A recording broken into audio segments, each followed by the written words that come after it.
This career-driven woman took her first trip to the countryside and immediately noticed something strange. The names of the local shops were strikingly similar to those of her assistant standing beside her. This made her start to wonder, could the broke assistant who followed her for 3 years actually be a hidden rich heir? But what she never expected was that this accidental trip would completely change the course of her life. Margaret is a top editor at a major newspaper, earning $1 million a year. Her status in the company is unmatched, just one step below the CEO. But because of her cold, domineering attitude, employees secretly call her the witch. Andrew, on the other hand, is just an ordinary assistant. Every day he runs around non-stop just to keep up with work. He has to follow Margaret like a shadow, and even wakes up at dawn to search 10 different streets for her favorite coffee. If he brings the wrong one, Margaret will immediately make him work overtime to make up for it. And this is how Andrew has worked with her for 3 long years. During these years, he barely had any time off. I need you around this weekend to help review his files and his manuscripts. This weekend? You have a problem with that? No, I just my grandmother's 90th birthday, so I was gonna go home and it's fine. I'll cancel it. It's... Margaret is very satisfied with her always-on-call assistant. But as a senior executive, she has to treat everyone equally. Even the deputy editor isn't immune. When he made a mistake, Margaret showed no mercy. She declared that Bob had a poor work ethic and fired him on the spot. Before Bob could even react, Margaret had already walked away with her head held high. Her arrogance hit a nerve. Bob stormed out in a rage, shouting down the hall. He cursed her heart of stone and said she'd be abandoned by love, but Margaret calmly responded. Listen carefully, Bob. I didn't fire you because I feel threatened. No, I fired you because you're lazy, entitled, incompetent, and you spend more time cheating on your wife than you do in your office. And if you say another word, Andrew here is going to have you thrown out on your ass, okay? Her sharp, well-reasoned reply left Bob speechless. In the office, Margaret is known for her harsh and controlling nature. This is how every employee describes her.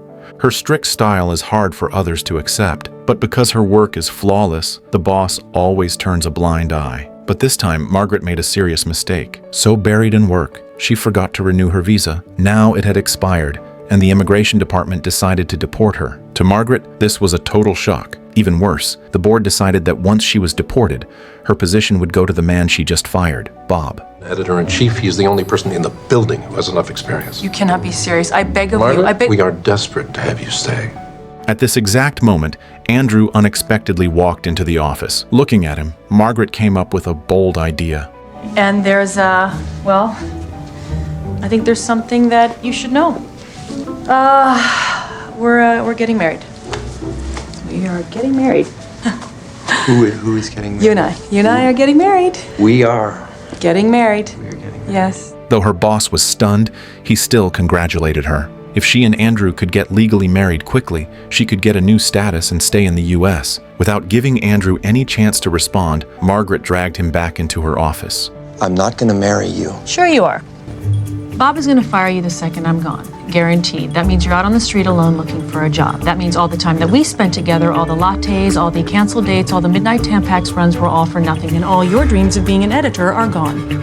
Andrew froze in disbelief. He's not interested in this woman, but the thought of losing the job he slaved over for 3 years forces him to agree. Once the legal waiting period ended, they could get divorced immediately. Next, they went to the immigration office to register their marriage, but the officer instantly noticed something was off. He warned them, if their marriage was only for a green card, it would be a serious crime. They could face 5 years in prison and a $250,000 fine. Andrew got visibly nervous, but Margaret stayed calm. She claims they're visiting Andrew's hometown this weekend for his grandmother's 90th birthday and to announce their engagement. After a brief moment of tension, Andrew gathered his courage and made up a romantic love story. He said that after working late nights together so often, he gradually fell hopelessly in love with Margaret. Although they barely passed the interview, the officer still warned them that in 1 week, he would question them separately about the details of their relationship, and if there were any inconsistencies, they could face prison time. Leaving the immigration office, Andrew felt completely thrown off balance. He believed he was taking on too much risk and deserved something in return, so he made new demands. Not only did he want Margaret's help publishing his book, he also wanted a promotion. Promote you to editor? No. Then I quit and you're screwed. Bye-bye, Margaret. Faced with the situation, Margaret had no choice but to compromise. She promised that as soon as she got her green card, she would immediately give Andrew a promotion. However, Andrew felt that Margaret's attitude seemed rather half-hearted, so he demanded that she show more sincerity. Ask me nicely. Ask you nicely what? Ask me nicely to marry you, Margaret. Surprisingly, the once high and mighty editor-in-chief actually had to lower her proud head for the sake of a green card. Sweet. Andrew, I'm listening. would you please, cherries on top, marry me? This turn of events finally gave Andrew a sense of triumph he'd long been waiting for. Soon after, Margaret accompanied Andrew on a flight to his hometown. On the plane, Margaret openly mocked Andrew's family background and firmly insisted that after they got married, they would have to live in her house. And why wouldn't we stay at mine? Because I live at Central Park West. And you probably live at some squalid little studio apartment with stacks of yellow penguin classics. But Andrew remained calm in the face of Margaret's sarcasm. After 3 years of working closely together, he was already used to her personality. Still, Margaret was starting to feel uneasy. She had no idea how to face Andrew's relatives. The plane landed quickly, and Andrew's grandmother was already waiting by the fence. As soon as they arrived, Andrew's mother gave Margaret a warm welcome. The group then drove through winding mountain roads until they finally arrived at a small town. But soon something odd caught Margaret's eye. The shop names in the area all started with Andrew's last name. Please, don't do that. Didn't tell me about all the family businesses, honey. He was probably just being modest. But this was just the beginning. What followed was even more surprising. Perhaps because he was back on his own turf, Andrew no longer spoke to Margaret in a submissive tone. Instead, he quietly watched as she struggled to adjust. Yet when he saw the nervous look on Margaret's face as she came downstairs, he still reached out to help. Soon they boarded a yacht, but Margaret couldn't shake the doubt in her heart. Was this really the way to Andrew's home? As her gaze passed a massive rock wall, a towering castle suddenly came into view. Margaret's suspicions were finally confirmed. Compared to Andrew, the hidden rich kid, she was just a hardworking employee trying to get by. To welcome their son back after 3 years away, the family had prepared an elaborate feast. It was also the first time Margaret met Andrew's father, Joe. Joe was always very serious, and he strongly disapproved of his son's decision to work a regular job, his tone dripping with sarcasm. But Andrew was already used to it. During the party, Andrew announced that he and Margaret were getting married. Amid the cheers, the crowd playfully demanded the couple share a kiss. To avoid exposing the truth, they had no choice but to go along with it. What Andrew didn't know was that it was actually Margaret's first kiss. And in that slightly tipsy atmosphere, both of them felt a stir in their hearts they hadn't expected. As night fell, Andrew's mom thoughtfully arranged a quiet room for the two of them to spend the night together. Margaret, though feeling awkward in front of Andrew's family, didn't show any sign of rejection. After the family left, Andrew laid a blanket on the floor for himself. Sharing a room with his boss for the first time, Andrew's mind was a tangled mess, and Margaret, equally uneasy, couldn't fall asleep no matter how hard she tried. At dawn the next day, Margaret was awakened by the urgent ringing of her phone. Afraid of waking Andrew, she stepped out quietly into the yard, but she forgot to close the door behind her. Just then, a very expensive dog slipped out and began barking at Margaret nonstop.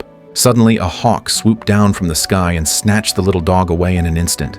Still on the phone, Margaret chased after it, and in a panic, she threw her phone to scare the hawk and managed to save the dog. But the hawk wasn't done yet. It now had its eyes on Margaret's phone. Before she could react, the hawk grabbed the phone and flew off. No, take the doggy! Take the doggy! I need that phone, take the dog! Andrew's family, watching from afar, misunderstood the scene, thinking Margaret was simply playing with the dog, and they labeled her a pet lover. Even Andrew was surprised. He never knew Margaret had such a soft and lovable side. Margaret gently explained the truth to Andrew, but Andrew was still half convinced. Serious, he's got my phone and Frank's calling me on that phone. Seeing this, he told Margaret that tomorrow, the family would take her to town so she could buy a new phone. Under the watchful eyes of the family, Andrew and Margaret once again played the part of a loving couple. Yeah, if you touch my ass one more time, I will cut your balls off in your sleep, okay? Yeah, there you go.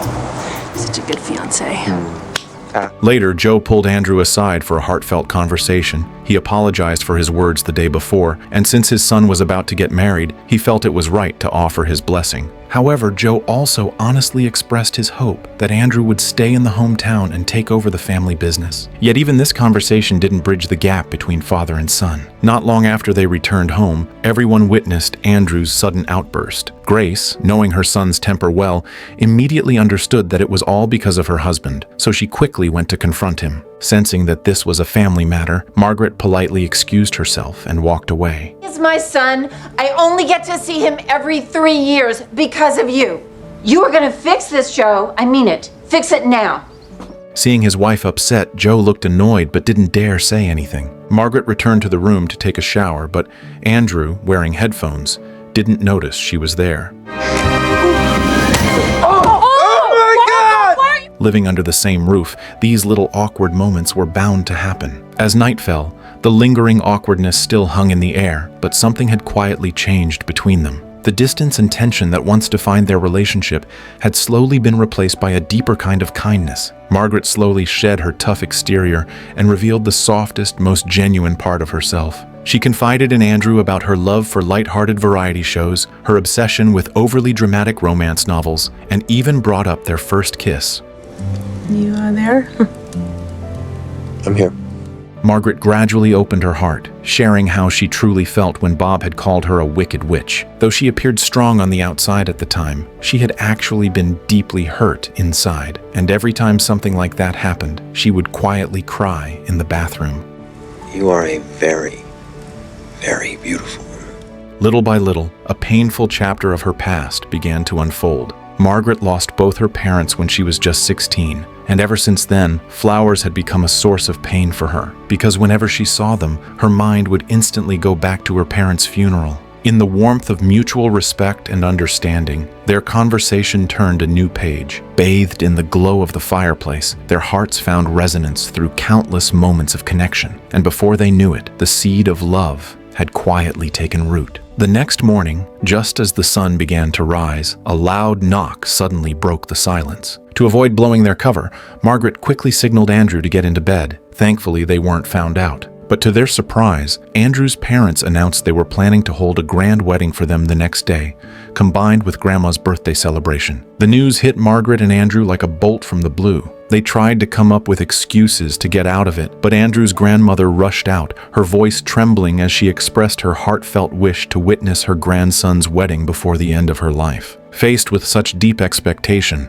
Margaret and Andrew had no choice but to go along with it, but Andrew felt deeply conflicted. He was terrified this fake wedding might be exposed, which would break his grandmother's and mother's hearts. Margaret, though outwardly calm and composed, was in turmoil inside. She kept reminding herself that this was just a deal, but deep down, she had already fallen for Andrew. Soon, Grace and Andrew's grandmother took Margaret to their family's bridal boutique. Among their treasured heirlooms, they chose a vintage wedding gown for Margaret. Seeing her future daughter-in-law in that dress brought tears to Grace's eyes. Witnessing this, Margaret's heart grew heavier. She felt guilty for deceiving such sincere expectations. Then, Andrew's grandmother brought out a family heirloom and gently told Margaret that it was a gift from her great-grandfather, passed down for over 150 years, and now it was hers to keep. Overwhelmed by such a precious gift, Margaret didn't know what to do. She was deeply moved by the warmth of this family, and tears welled up in her eyes. At the same time, an overwhelming sense of guilt rose within her. Immediately after, Margaret found Andrew and started up the yacht. During these days at Andrew's home, Margaret had experienced a different kind of love, the love of family. Her heart was filled with both joy and unease. She feared all of this warmth was just temporary, like a beautiful dream about to end at any moment. And she knew this dream, built on a fake marriage, was bound to collapse eventually. Sensing Margaret's emotional turmoil, Andrew quickly took the helm. But just then, a buoy suddenly appeared in front of them. Andrew swerved to avoid it and accidentally threw Margaret into the water. Come on. Come on.